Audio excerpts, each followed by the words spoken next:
What up, nation? Welcome to another edition of the WiseTake MLB DFS Wise stream. CK013 here. You can find me on Twitter at CK_013. And of course, I'm from the WiseTake Nation, which you can find all the social media platforms listed above or directly at WiseTake.com. If you're looking to take your DFS game to the next level, we are a premium DFS content provider as well as a DFS community design to help make you a better DFS player. Go check us out. Day Pass is available to try it out. If you're new to this channel, welcome. You've come to the right place with some free DFS content. Covering MLB right now, Monday through Friday. Though we do cover a multitude of sports as NBA winds down. We'll be back at it next year with some stream action, some free content on the YouTube. So subscribe, hit the notifications bell. Don't miss out on any of the free content we put out. Like the video, share the video. Shares go a long way, really help us out, allow us to continue to grow. The more we're able to grow, the more we're able to put back into our products. We appreciate the support. And we're here to kick off a new week, man. It's Sunday night. We're going to talk about Monday. We have a massive slate to get through. We've got a couple of aces. Well, one really, right? I think Buehler is a very good pitcher, but I've been a little disappointed in terms of dominance, lack of dominance. Glasnow, on the other hand, has been just all the more impressive, right? So if we got Glasnow, we got Buehler.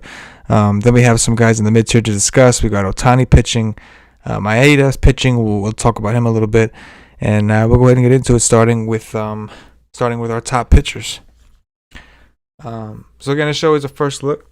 I do write a core plays article over at WiseTake.com, and Paulie D does a dirt sheet where he goes over his favorite stacks, favorite pitchers. That's available again on WiseTake.com for final takes. And of course, I'll be in the Slack doing dirties. The Slack chat we have over is the WiseTake Slack chat is available for monthly memberships or higher. But we're gonna get into our first looks, right? The initial looks of what we got going on there. Starting off, top pitchers, Tyler Glasnow, obviously. What's up, Jason? See you in the chat. What's happening, man? Tyler Glasnow, kind of a league of his own, right?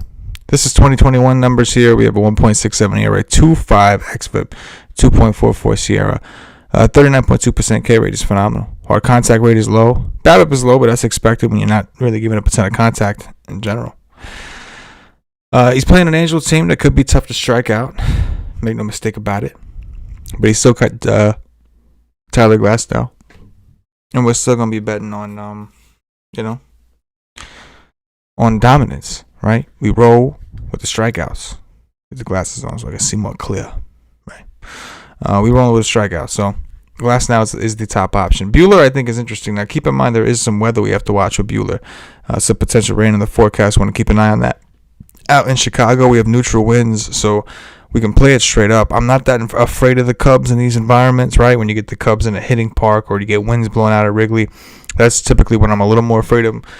I think Buehler's fine. And I think he's at a point on FanDuel, I just don't see, like, you're just not saving enough money. On DraftKings, you are saving some money. And the bottom line is Buehler does have a better strikeout matchup. So I think it is something to consider, even though I think Glasnow is kind of on his own tier in terms of ace caliber dominant type shit. I still think that I think you can make a strong case for Buehler if the weather holds up, especially if the ownership's lower in tournaments. In cash games, though, I'd probably go Glasnow. You know what I'm saying? Aaron Savali, I'll mention him because he's playing Kansas City. I'm not a big Savali guy. I think he's a decent pitcher. He's just not a real big strikeout dude. And if we look at last season, 22% last year, but still 3.92 xFIP, and this year's got a 3.81. I think it's decent. I'm just not crazy about it. He does have a really good pitching park, so we want to consider that shit. Wes Bearden, what's up? Says he's liking Seattle and Texas is low on stacks, possibly a mini stack if I see one better. I like it, Wes. I feel you, man. Getting dirty with the ownership. I got you. You're not gonna like my top stat, my top offenses section. I think there's one obviously talk about cores. That's gonna be the top offenses. But then the things to watch, I think that's where things can get interesting. And we can go over those situations as well, Wes. But yeah, so I think Savali's fine. I just don't like the price. I don't like paying these prices. And again, Kansas City, they're not like some major slouches. I don't know if anybody saw Kansas City. While their numbers aren't great, right? 305, 156. they've been playing really well so far this season. So I don't want to pay that much for a pitcher that just doesn't have that type of strikeout upside. But I'll acknowledge him, right, for the sake that I think he's actually a decent pitcher. I think Frankie Montas has an interesting situation going on. This game is against Toronto, but it's out in Oakland. That's what Toronto traveling all the way out west. Remember, they're playing in Florida this year, or at least for now. Going all the way out west to Oakland, and one of the best pitching parks in the game. I think that Montas is not as good without the juice, but I do think that Montas is better than the 6.2 ERA. So I'm curious to see what his ownership comes in at. Ownership has a lot to do with taking these chances, right? These chances got to be worth it. So ownership's got to have something there. Listen, Wainwright, I don't know how much Wainwright I get to because I don't know where they're just going to point this out. He's been pitching really well. Really well. I mean, a 4.08 ERA, 4.08 ERA, whatever, 3.13 xFIP though. 3.26 ERA though. 26.4% strikeout rate though. Is it legitimate? I don't know. I mean, I think it's legitimate for now. Will it regress back towards where it was last year? 20.6% K rate, 4.3 xFIP, 4.39 ERA, etc. I don't know, but the Mets have been striking out in the right situation. There I go again, forgetting to send you all the stats. Unbelievable. Kenta Maeda. So look at Kenta Maeda's numbers this year. I got them highlighted. They're awful. 6.56 ERA, 4.19 xFIP, 4.23 Sierra, 17.9% K rate. He's been a little unlucky, but the strikeouts is concerning, right? So there are definitely some concerning numbers, but he is playing Texas. I know Wes was talking about potentially like in Texas, and I see why when you look at these numbers. But if we look at Texas, they're still one of the weaker offenses, still striking out at a pretty high clip. And what we have to wonder, like, is this the real Maeda, or under a larger sample size, what we saw last year? And really, I should be looking at 2019, 2020 combined. But last year, he was dominant. 2.70 ERA, 2.63 xFIP, 2.92 Sierra, 32.3% K rate. So do we expect this to regress towards the mean? Like, because if that's the case, he's got a lot of making up to do. He's got a lot of good games ahead of him to make up for that shit. So Maeda is definitely on the list. Another one that you want to keep an eye out for ownership, 6.9 on FanDuel. That could become trappy, I feel like, right? He is playing Texas, who I feel like they haven't been as slouchy, right? They haven't just been automatic like they have been in years past. Ohtani on DraftKings at this price is kind of crazy. 7.6 against a Rays team that I understand did go to the World Series, but a Rays team that just strikes out a ton.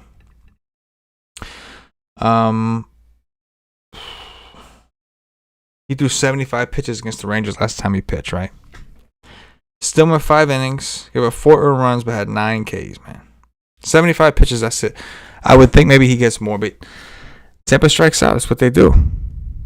Ohtani's definitely in play. I think Ohtani will be popular on DraftKings. On FanDuel, maybe not, because you're looking for quality start. You're dealing with a guy who's probably on a pitch count, and you're paying $8,900 for him. But on DraftKings, if we think he's going to get 80, 85, we could roll with that, right?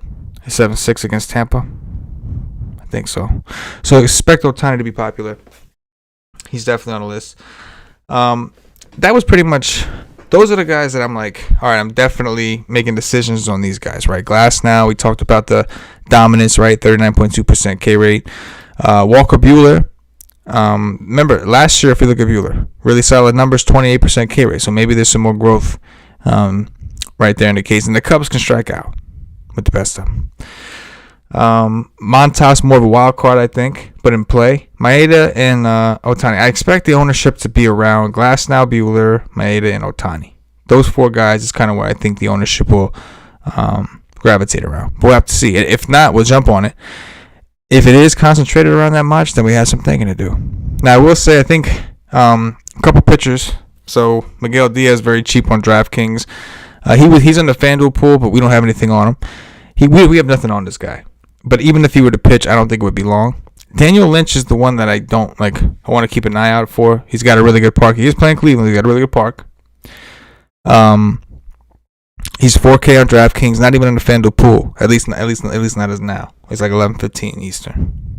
So then he wasn't. But I want to pay attention. He hasn't pitched above A+. To be clear, and I have no idea like in terms of how long of a leash he'd even have.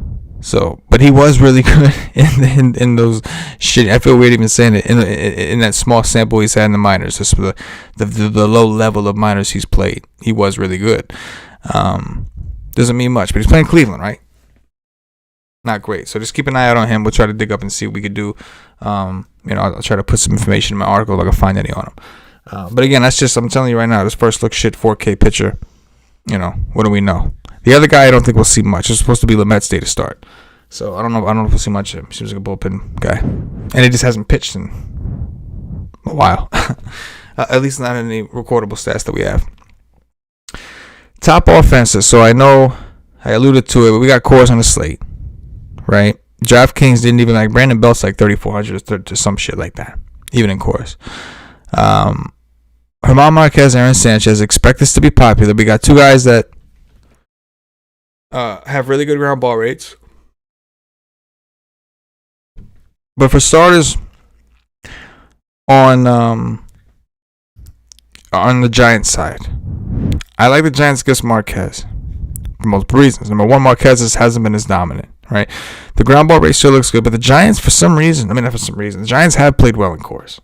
This is one place that gets a big park boost for them from when they play at home, and they have played a lot better at cores. I know it's not statistical data analysis I'm throwing at you. It's just just what it is, man. Sometimes in baseball there are those things, man. But they played well in cores. There's a lot of low-owned offenses we can look into. This is a large slate, and we don't even have all the pitchers yet. The Mets haven't announced their pitcher yet, so we got to keep an eye on St. Louis on if it's a bullpen game from the Mets, depending on how their long relief staff looks. We have to consider that. I don't think Seattle's named a pitcher yet. They're playing Baltimore in Seattle, so there's a few spots. We're not covering all of them, but obviously I'm going to explain. It is cores, very good park for hitting, obviously elevation, all that shit, and I lean towards these offenses. I do. We're going to have to get different, so I would assume, I would imagine there's going to be other offenses I get heavier on, and we'll talk about those just in the things to watch section. But I will be playing Giants against Marquez. And as far as Aaron Sanchez, he's looked good so far, 2.22 ERA. But we can see he's been, on the lucky side of things. 2.39 BABIP, 4.12 xFIP. His xFIP is almost double, and his ERA is almost double his ERA. Right? Rockies are obviously a lot better at home. So the ground ball rate, that's solid. He's done good with that. Hard contact rate, he's done good with that. But it's hard not to just come here and just it stands out, obviously, as one of the best spots on the slate. As far as things to watch, Vincent Velasquez, going up against Milwaukee. Now this is like something's gonna give here. This game is in Philly, which is a hitter's park. Didn't matter. Milwaukee is too. 6.57 ERA, 5.08 xFIP, 4.68 SIERA. Not good. 30% K rate though. And why it's interesting because he's playing one of the teams that strikes out the most in Milwaukee. Vinny Velo is very cheap and should have some low ownership. He should throw somewhere around 75 to 80 pitches. If he's on, I think more like 80. If not, maybe like 70 to 75. But on the flip side, he's a guy that's known for giving up a lot of hard contact and a guy that gives up a lot of fly balls. If you go look at his numbers last year, you can see that he had a 29.9% K rate, so we know that's something he does. He had a shitty ERA, but he was on the opposite side of the luck spectrum, 373 BABIP. And you can see his ERA and Sierra his xFIP and Sierra weren't great, but they were significantly below the 5.56 ERA. So which wins out here, right? Something to watch. I lean towards Vinny Velo, honestly. Tyler Anderson has looked really good so far in a limited sample this season. 3.38 ERA, followed by a 3.59 xFIP, 3.88 SIERA. 23.6% K rate's respectable for him, right? His problem is he's playing the Padres, one of the top offenses in the game, right? Fernando Tatis, lefty matcher. Manny Machado, lefty matcher. He's got some competition. Looking at what Tyler Anderson did last year, he was one of the worst pitchers in the league. So again, similar situation, like which one wins out here? I always lean towards the larger sample. So from what I'm seeing, and not that last year was the biggest sample, again, I probably should put something together for 2019 and combine it. But I had a larger sample of him sucking like this last year. I have a much smaller sample of him pitching so well, and he's playing a really good offense. So I lean towards the Padres offense tomorrow against Tyler Anderson. See if things correct themselves a little bit, or we'll find out if he's different. Next spot, there's a couple more I could have pointed out, but the last one, the one I'll end with here in the things to watch section is Dane Dooning against Minnesota. So Dooning's gotten lit up a little bit, but again, in terms of xFIP Sierra, one of the best on the slate, right? Like 3.97 ERA, but a 3.23 xFIP, 3.38 Sierra, 25% K rate, definitely respectable. The problem is hard contact's been a bitch. 44.8% hard contact rate, then yeah, your batting average balls in play will probably be a little bit higher, right? Ground ball rate pretty healthy though. Nice play in Minnesota, who could be a very tough team, right? But they also, as we saw last year, and as we're seeing so far this year, 24% K rate this year. They do strike out, right? So that's definitely something they do. Then Minnesota's numbers are like almost on par with last year. 3.19 WOBA, 186 ISO, 24.4% K rate. 3.18 WOBA, 182 ISO, 24% K rate. They are who they are. So this is another one. 6.6 on DraftKings seems a little cheap, right? Minnesota's a tough offense though, so we want to look into that. I lean towards doing a bouncing back though. It's just like the lean situation. So things to watch: Vinny Velo versus Brewers. I lean towards Vinny. Anderson versus Padres. Definitely lean towards the Padres. Dooning versus Minnesota. I lean towards Dooning. There you go. All right, time for the Dong Watch. It is time for the Dong Watch, and there's a whole bunch of shit that didn't go. I see my boy Jack here. Lynch 4K. Let's go. Cleveland awful versus lefties. Other than J Ram, no Franmil either. It's got a great point. Absolutely. I like that, Jack. I like the way you think, bro. But we have a lot of interesting situations, right? Steven Matz is on this slate. He'll be playing the A's in Oakland. So it's a big slate. You know, I'm making it, talking about the stuff that stands out the most, and we're talking about the little more obvious situations, and just kind of thinking through those first. And we got some shit to break down tomorrow. So if you're a member of the nation, I hope to see you in the Slack chat, throughout the day. See what we can come up with. And, hoping to win some dough. Do the dirty that way. Time to do some Dong Watch, and we're going to get up out of here. We're going to start off with Brandon Belt. Going right to chorus. Belt against Marquez. Belt is too cheap. He'll be popular as fuck. We may have to get different somewhere else. I don't know. We'll see. Next is Manny Machado. I was going to say Tatis, but I settled for Machado.